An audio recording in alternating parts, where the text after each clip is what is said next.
말씀에 의한 삶이 너무나 소중하고 귀하다고 하는 것을 모르는 사람이 아무도 없을 것입니다. 그러니까 우리가 신앙생활을 하면서 말씀에 의한 삶을 강조하는 것은 너무나 소중하고요. 그것을 강조하고 강조해도 지나치지 않을 것입니다. 자, 우리가 말씀에 의한 삶을 살려면 그래서 세 가지 중요한 요소가 있다고 말씀을 드렸어요. 가장 먼저는 하나님의 말씀을 통해서 나오는 그 말씀에 있는 성경에 있는 신학이라든가 그러니까 말씀으로부터 나오는 신학 그리고 우리의 삶, 우리의 사역 그 모든 것이 이 말씀이 기초가 되어야 된다라고 하는 것입니다. 그러니까 우리의 신학도 그러니까 우리의 교리도 우리의 삶도 우리의 사역도 하나님의 말씀이 기초가 되어야 된다는 것이죠. 사람들의 어떤 경험이나 세상의 윤리와 도덕이 기준이 돼서는 안 된다라고 하는 거거든요.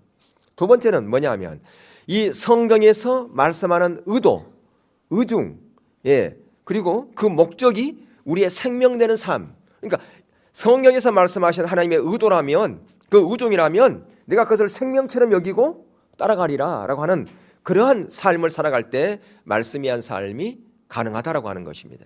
마지막 세 번째는 이 순서가 매우 중요한데 성경 그리고 그 전통 또는 교리죠. 그다음에 우리의 이성 그리고 체험 이 순서에 서는 삶이에요.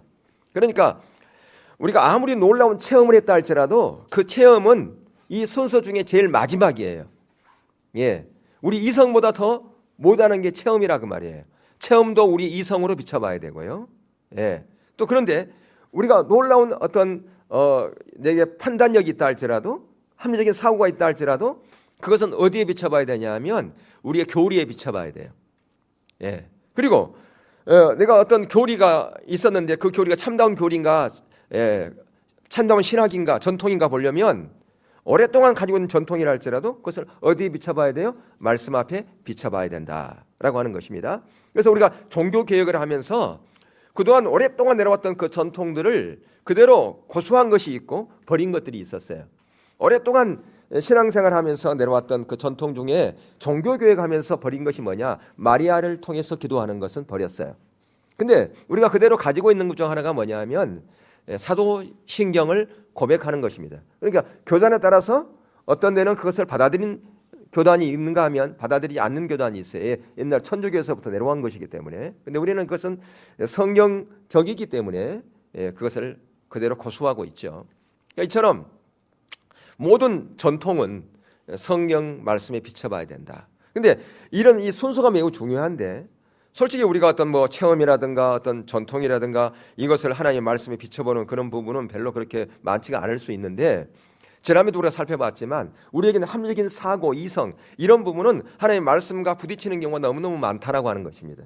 그렇기 때문에 이 말씀과 이성의 관계에서 우리가 가장 첫 번째 부분은 이 순종에 대한 부분을 살펴보았어요. 그래서 세 가지 예를 우리가 들어서 제가 말씀을 드렸고요.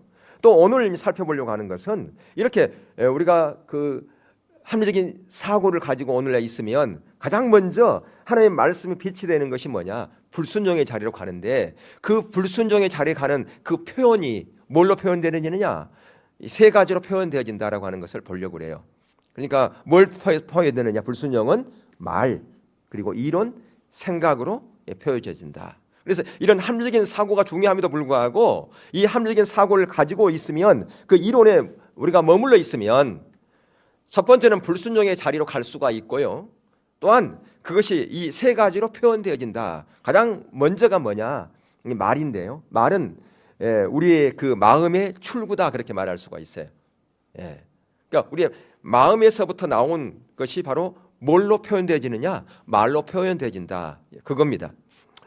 마음에 반항심을 품고 있는 사람은요, 곧바로 그 반항의 그 마음이 뭘로 표현되어지냐면 말로 표현되게 돼 있어요. 말로 내뱉게 돼 있다 그 말입니다. 왜냐하면 마음에 가득한 것을 뭘로 나오기 때문에 입을 통해서 나오기 때문에 그렇습니다. 그런데 이런 부분들을 우리가 그 잠재우려면 우리 안에서 다 제거하려면 만나야 될 분이 있어요. 누구냐? 하나님을 만나야 돼요.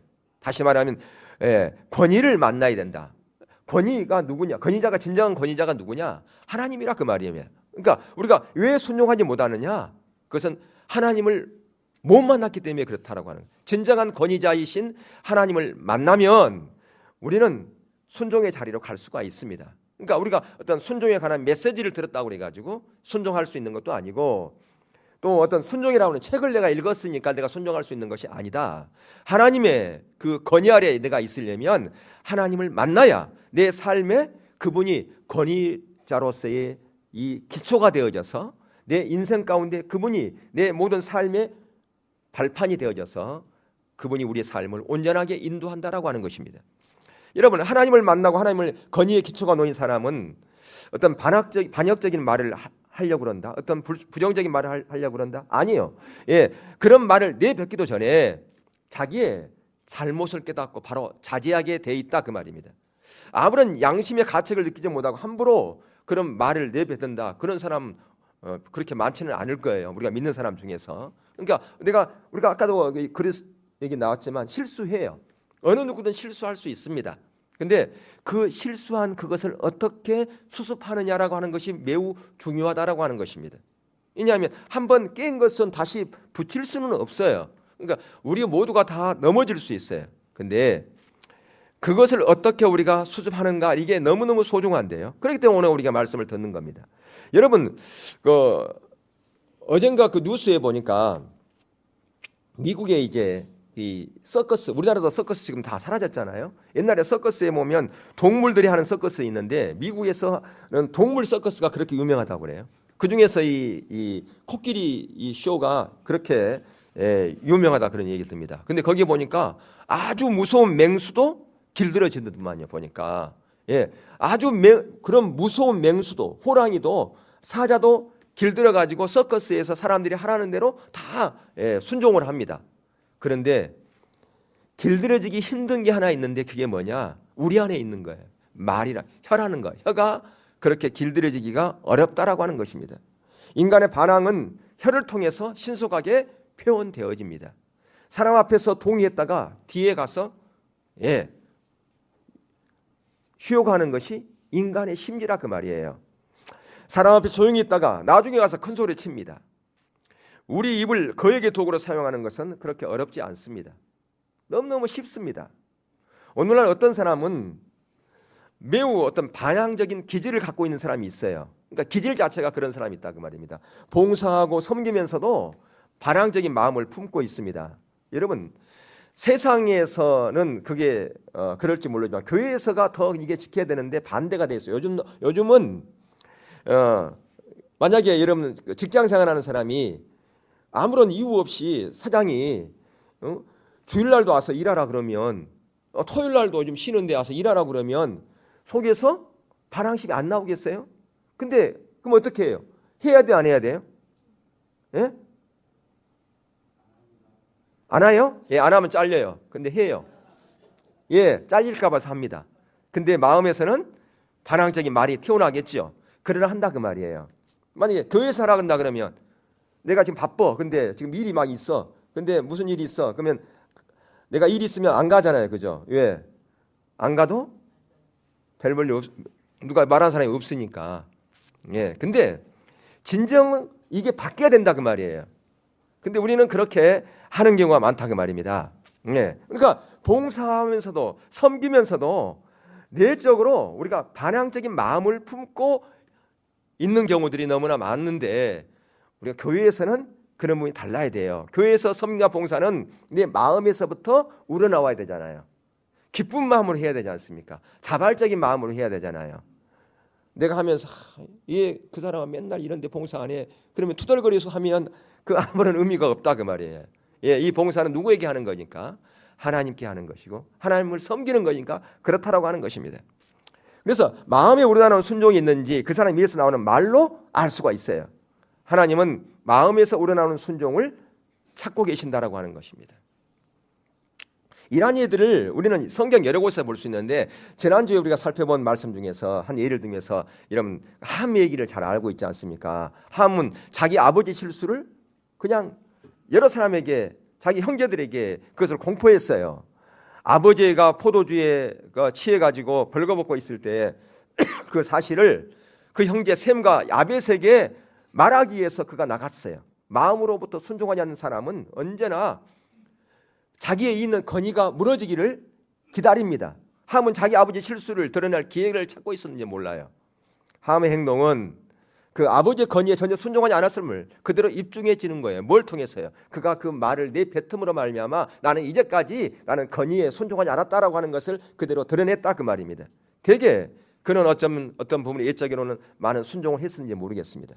그러나 마음에서는 하지 않았다라고 하는 것이 드러난 것이죠. 그런데 이제 아버지의 약점을 발견했고 그것을 형제들에게 공포할 기회를 그가 포착했습니다. 기회는 이때다. 그래서 그가 이제 형제들에게 나간 것이죠. 어떤 사람들은 이런 사람들이 있어요. 교회에서 어떤 사랑이 결핍된 사람들, 또 상처가 많은 사람들 중에 그럴 수도 있겠지만 다른 사람을 비판하기를 좋아하는 사람이 있어요. 다른 사람의 어떤 허물과 결점을 파헤치는 것을 기쁨을 얻고 그것을 또 하면서 혀를 끼는 사람이 있다 그 말이에요.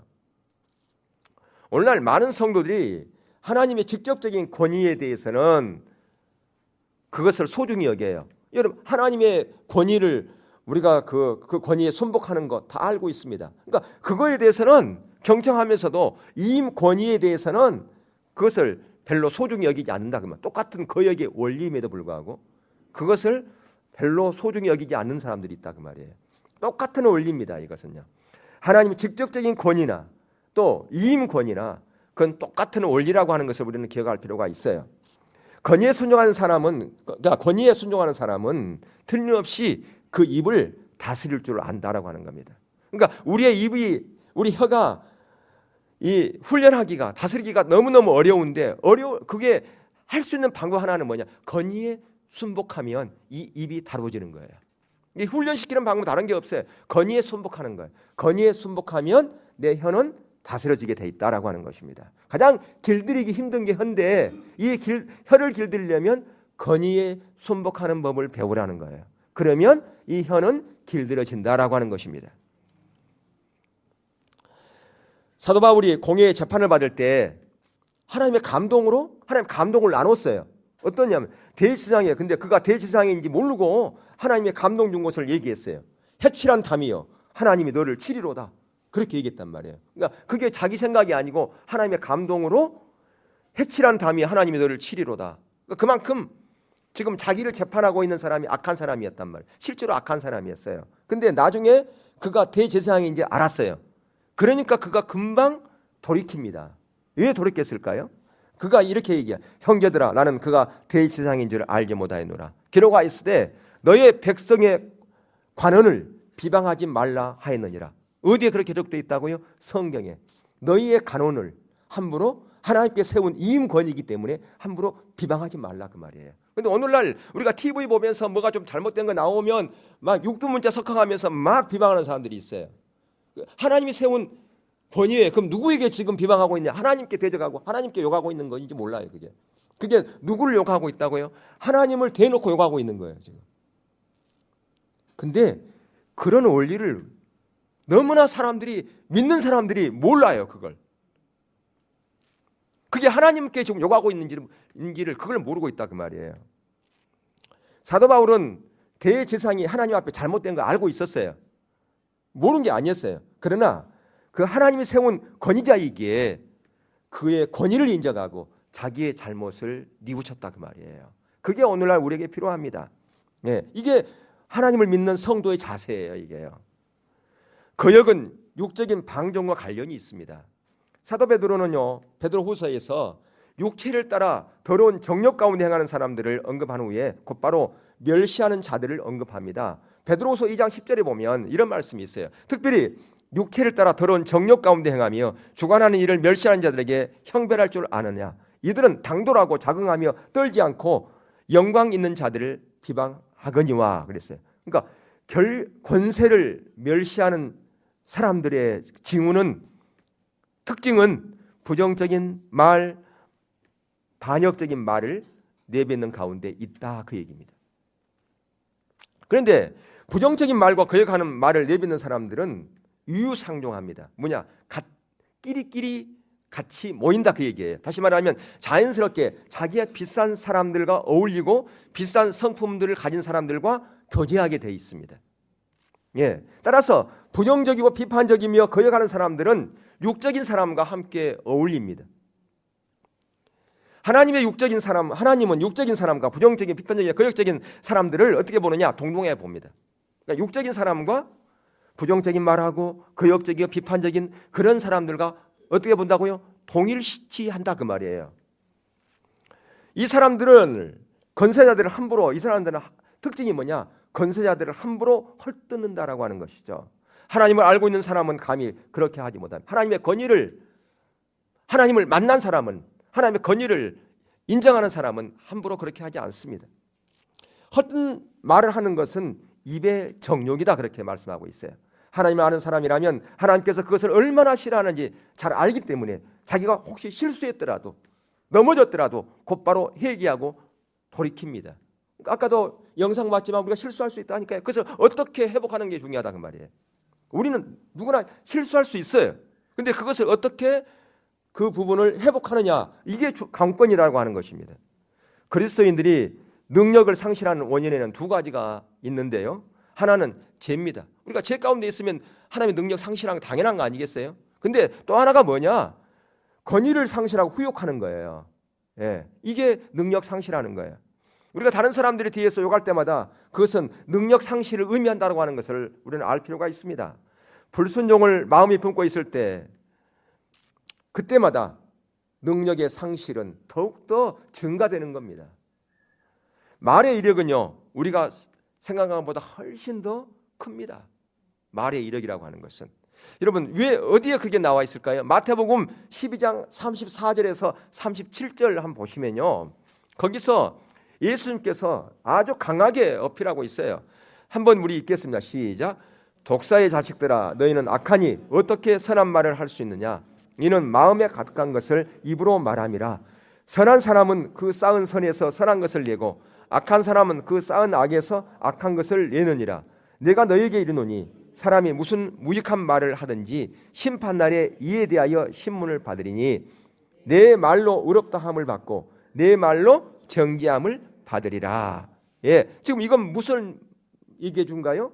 말과 생각의 차이점이 있다는 것을 우리 가운데 암시해 주고 있는데요. 지금 생각은 그대로 우리가 말을 안 하면 다 감춰져 있어요. 우리의 생각들은. 그렇지 않습니까? 예. 근데 내 뱉으면서 뭐가 드러나냐? 우리의 생각이 드러나게 돼 있다 그 말이에요. 예. 오늘날 그리스도인들은요, 행동 못지않게 입을 통해서 능력을 상실하는 경우가 너무 많습니다. 거역한 사람들은 다 뭐가 말썽이냐? 입이 말썽이에요. 자신들의 말을 통제할 수 있는 사람은요, 자기 자신도 통제하지 못합니다. 그렇기 때문에 하나님은요, 거역한 사람들을 엄하게 책망하고 있어요. 자, 베드로후서 2장 12절에 보면, 거기 보면 그러나 이 사람들은 본래 잡혀 죽기 위하여 난 이성 없는 짐승 같아서 그 알지 못하는 것을 비방하고 그들의 멸망 가운데서 멸망당하며. 예, 성경에서요, 이보다 더 심한 책망이 어디서 찾아볼지 못해요. 뭐냐 하면 짐승에 비유했거든요. 예, 짐승 같다고 꾸중하고 있는 것을 볼 수가 있어요. 왜 그럴까요? 영적으로 무감각한 자리에 있기 때문에 그렇게 꾸짖고 있는 거라 그 말이에요. 성경 전체의 가장 중심적인 것이 뭐냐? 권위라고 하는 거예요. 지난번에 살펴봤지만 우리의 모든 신앙의 가장 첫 번째는 이 권위 안에 서는 거라 그 말이에요. 그 부분이 우리가 기초가 돼야 된다라고 말씀드렸어요. 그렇기 때문에 우리가 입을 함부로 놀려서는 안 된다는 거예요. 오늘날 교회 어려운 일이 무엇 때문에 교회가 오늘날 어려움 처한지 아십니까? 왜 교회가 오늘날 하나 되지 못하고 분열되고, 예, 교회가 나눠지고 교회에 문제가 생기는가? 다 무엇 때문에 생기느냐? 이 말로 인해서 생기는 것이에요. 특별히 부정적인 말로 통해서. 주로 경솔한 말로 인해서 교회의 연합이 파괴되고 능력이 상실돼 버려요. 교회가 하나 되지 못하고 교회가 연합되지 못하고 분열되면 누가 가장 기뻐할까요? 사단이 가장 기뻐하는 거예요. 근데 우리가 지금 사단이 기뻐하는 일을 하고 있다라고 생각하는 사람이 없어요. 다 뭐냐? 개혁을 위해서 그렇다. 다 하나님을 위해서 그렇다라고 그렇게 말하지, 내가 사단의 지금 종노릇 하고 있다라고 말하는 사람은 아무도 없습니다. 여러분, 교회뿐만 아니죠. 세상의 어떤 공동체도 이런 부정적인 말 때문에 항상 분열되는 것을 볼 수가 있습니다. 그래서 우리가 하나님 앞에서 이런 부분이 우리 가운데 있다면 하나님 앞에 철저하게 자백하고 회개하고요. 우리가 철저하게 그 부분을 끊어낼 필요가 있다 그 말이에요. 야고보서 3장 11절에 보면 셈이 한 구멍에서 어찌 단물과 쓴물을 내겠느냐 그랬잖아요. 우리가 어떤 같은 입에서 사랑의 말을 하고 저주의 말을 하고 비방의 말을 같이 할 수 있겠어요? 그래서 우리의 이 말 훈련하는 것이 중요한데, 우리의 혀를 훈련하는 것은 건의에 순종하는 것밖에 없다라고 하는 겁니다. 두 번째, 우리의 이 말의 이 표현들, 그러니까 불순종의 표현은 이론인데, 비방은 어디서 나온다? 이론에서 나오는 겁니다. 우리는 어릴 때부터 합리적인 사고, 곧 이성적인 교육을 받습니다. 그래서 우리 생각은 굉장히 합리적인 사고를 갖고 있어요. 그게 전혀 나쁘다고 말씀하지 않았어요. 우리가 하나님의 말씀에 의한 삶을 살 중에서 이성에 중요한 것이 있잖아요. 합리적인 사고 매우 중요합니다.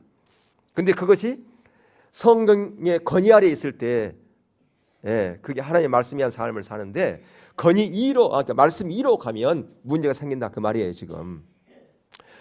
그런데 특별히 우리가 어릴 때부터 어떤 상처라든가 애곡된 사고의 틀, 아픔 이런 것, 그러니까 우리가 상처를 통해서 우리의 사고가 형성되기도 하고요. 여러 가지 고난과 아픔을 통해서 우리의 사고가 틀이 형성되어집니다.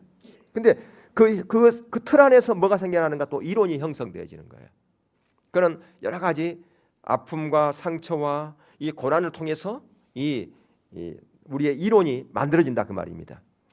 그래서 건의에 대한 거역은 말과 이론과 생각 안에서 나타나는데, 보통 부정적인 말은 그 사람의 애곡적인 틀, 이론, 곧 가치관에서 나오는 거예요. 그러니까 이 가치관이 형성이 중요합니다. 우리 가치관의 변혁이 필요해요. 가치관의 변혁이. 여러분, 미리암이 모세를 비방할 때 근거를 가지고 했지 근거 없이 하지 않았어요. 그가 그 모세에게 어찌 구스의 여인과 결혼할 수 있느냐? 이것은 합리적인 사고에서 나온 거예요. 그 틀린 말이 아니에요. 그게 구스 여인과 결혼하면 안 돼요. 매우 합리적이잖아요. 그리고 민수기 16장에서 고라와 그의 일당 250명의 족장들이 모세와 아론에게 집단으로 거역할 때도요, 거기에 근거를 가지고 그렇게 했어요. 합리적인 사고의 틀에서 그들이 갖고 있는 사고 전혀 틀린 게 아니었다 그 말이에요. 한번 우리 민수기 한번 볼 거예요. 16장 3절 먼저 볼게요.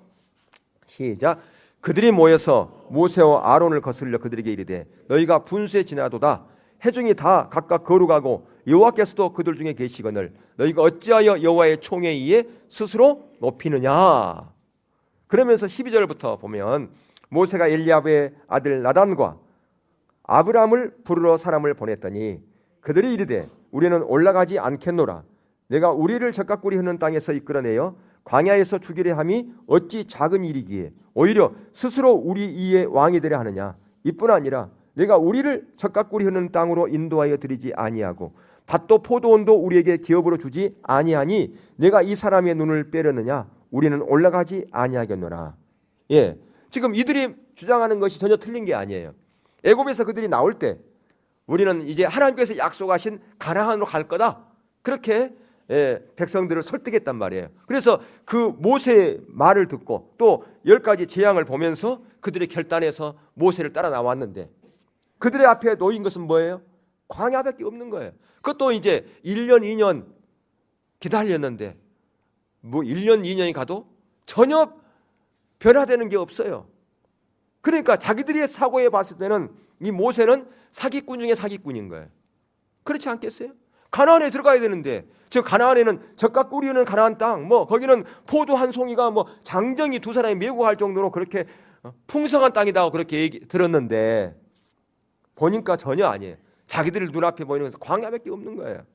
그러니까 완전히 사기꾼인 거예요. 그렇지 않아요? 그러니까 근거를 가지고 이론을 가지고 대적한 거라 그 말이에요. 여러분, 우리가 주님을 진정으로 따르려면 이런 이론에서 벗어나야 됩니다. 내 눈에 보이는 거 가지고 뭘 판단하면 안 된다 그 말이에요. 내가 예전에 과거에 경험한 거 가지고 판단해서는 안 된다 그 말이에요. 우리가 진정 주님을 따르기 위해서는 높아진 이론을 철저하게 내려놓는 것이 중요합니다. 무엇이 우리 생활에 지배를 받고 있느냐, 여러분의 삶을 무엇이 지배하고 있느냐 보아야 돼. 이론입니까? 아니면 하나님의 말씀의 권위입니까? 우리는 많은 경우에 하나님의 말씀의 권위가 나 삶을 지배하고 있다라고 그렇게 말할지 몰라요. 그러나 실제로 내가 생활하는 것은 정반대의 삶을 살고 있는 경우가 많다 그 말입니다. 여러분, 사도 바울이 다메섹 도상에서 큰 빚을 받아 장님이 되었어요. 그리고 더 이상 그는 자신의 이론에 사로잡혀 있는 삶을 살지 않았습니다. 그에게도요, 주장할 것 많았고 따질 이론 많았습니다.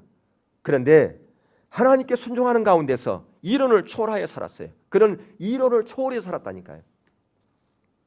하나님의 권위 아래 사는 사람들은요, 보이는 것을 따라 살지 않습니다.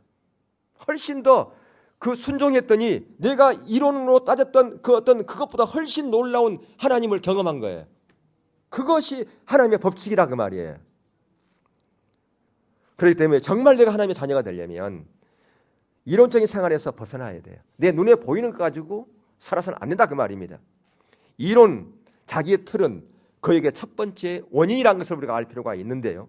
그렇기 때문에 먼저 이론을 완전히 처리하지 않으면 우리의 말도 통제할 수가 없습니다. 누구든지 순종을 배우고자 한다면 우리의 이론을 깨뜨려야 된다라고 하는 겁니다. 하나님의 권위에 따라 살든지 아니면 인간의 이론을 따라 살든지 우리는 둘 중 하나를 선택해야 됩니다. 둘 다 선택해서 살 수는 없어요. 둘 중 하나를 선택해 살아야 된다 그 말입니다. 우리 주님이 저와 여러분 위해서 당하신 그 고난 생각해 보십시오. 그 채찍, 사람들로부터 치욕, 그리고 십자가, 그 고난, 무슨 이유 때문에 그렇습니까? 그러나 주님은 하나님의 권위에 복종했을 뿐 아니라 논쟁하거나 의문을 제기하지 않았어요. 오로지 주님은 순종밖에 안 했다 그 말이에요. 사도 바울이 로마서를 쓰면서요, 9장에서 유대인만 아니라 이방인도 구원받을 것을 얘기를 하고 있어요. 근데 이 편지를 쓰면 틀림없이 유대인들이 반발할 걸 그래 알았어요. 왜냐하면 그 당시 유대인들은 이방인들은 구원받지 못할 걸 생각했단 말이에요. 19절에 보니까, 로마서 9장 19절에 보니까 혹 내게 말하기를 그러면 하나님이 어찌하여 허물하시느냐, 누가 그 뜻을 대적하느냐, 그렇게 하면서 토기장의 비유를 들고 있습니다. 20절에서 내가 네기에 감히 하나님께 반론을 제기하느냐, 그렇게 물어요. 사람은요, 언제나 따지기 좋아합니다.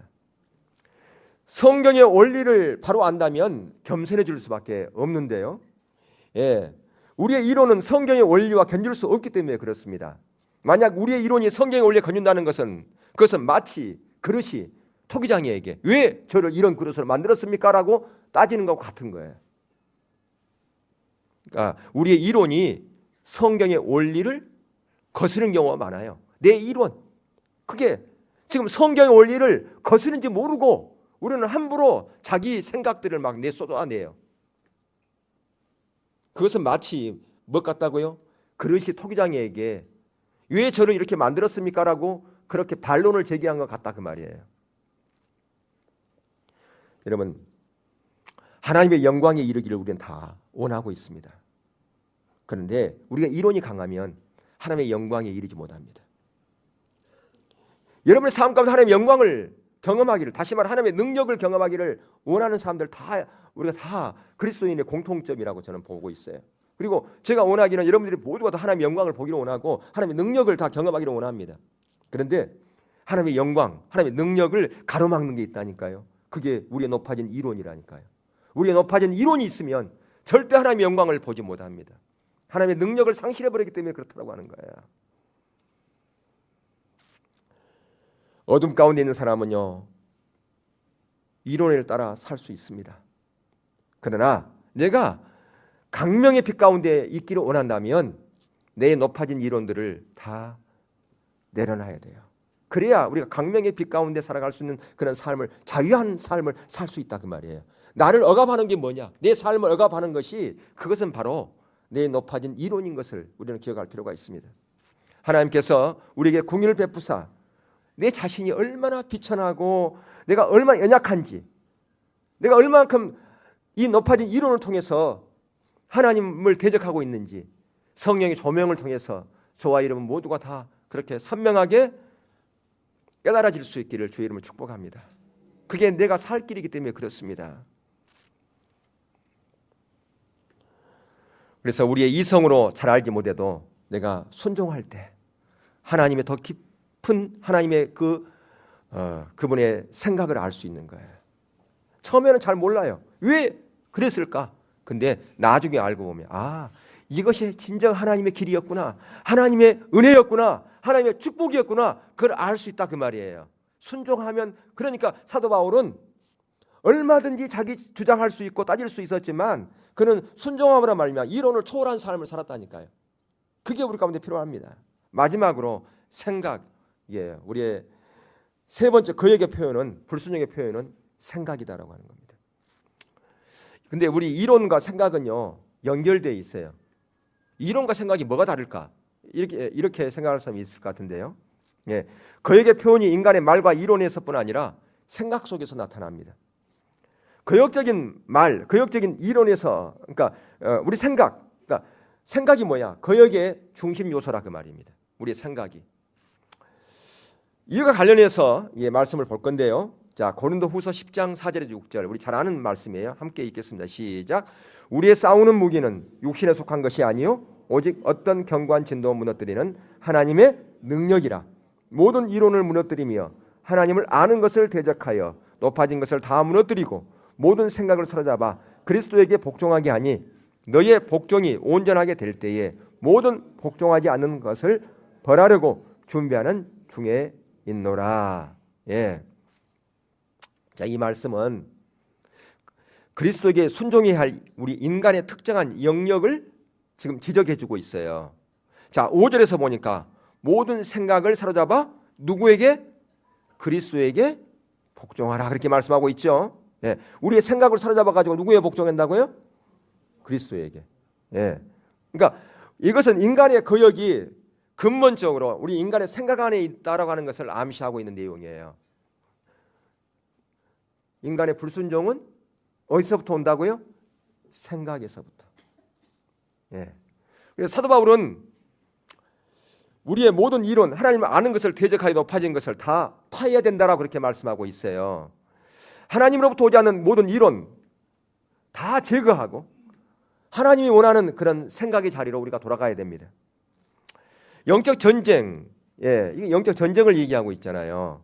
생각을 사로잡기 이전에 먼저 이론이라고 하는 성을 파괴해야 되는데요. 이 이론이라는 성은 마치 진지와 같아가지고 그냥 안 깨뜨려집니다. 여러분, 전쟁에서 이 난공불락 같은 그런 진지를 파괴하려면 엄청난 큰 폭탄이 필요한 겁니다. 그냥 소총이나 기관총 가지고는 될 수가 없어요. 강력한 무기가 아니고서는 견고한 진이 깨뜨리지 않는다 그 말입니다. 바로 이 이론이라고 하는 것이 우리의 견고한 진이라고 하는 것을 볼 수가 있어요.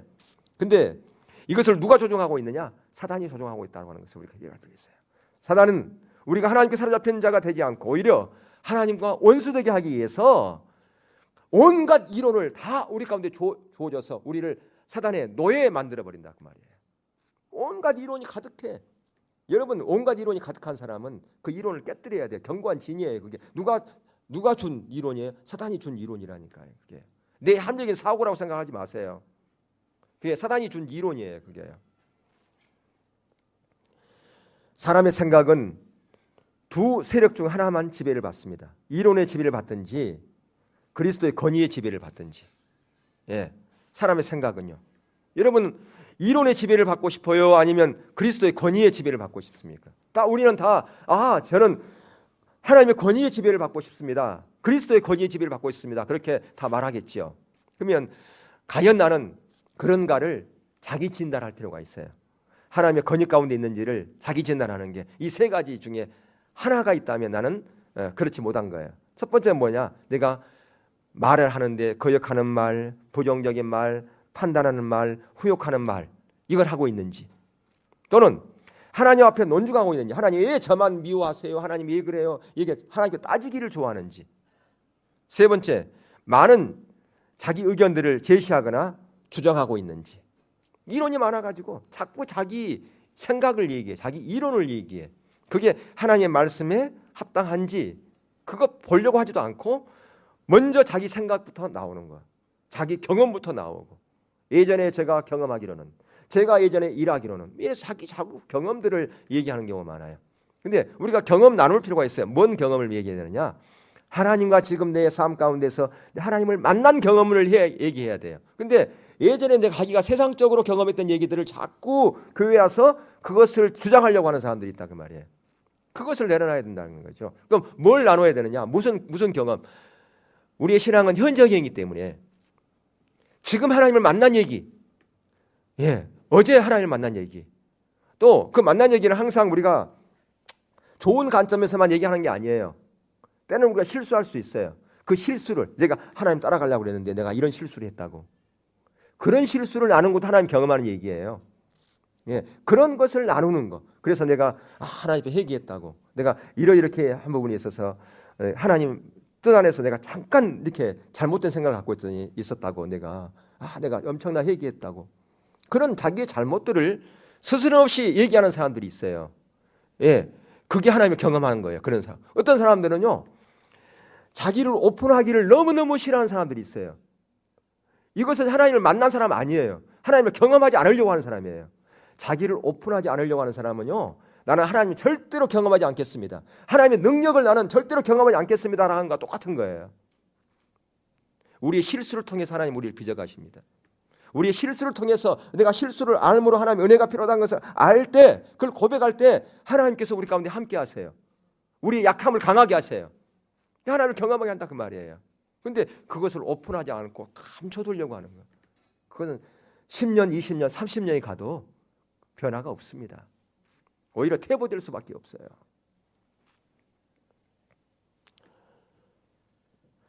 그래서 참다운 그리스도의 종은요, 주인에게 자기의 주장을 간철시키게 주장하는 것이 아니라 주님의 말씀과 생각을 받아들일 준비를 항상 하고 있다가 주님이 말씀하시면 내가 언제든지 행동을 옮기겠습니다라고 하는, 그게 그리스도의 종의 자세라고 말이에요.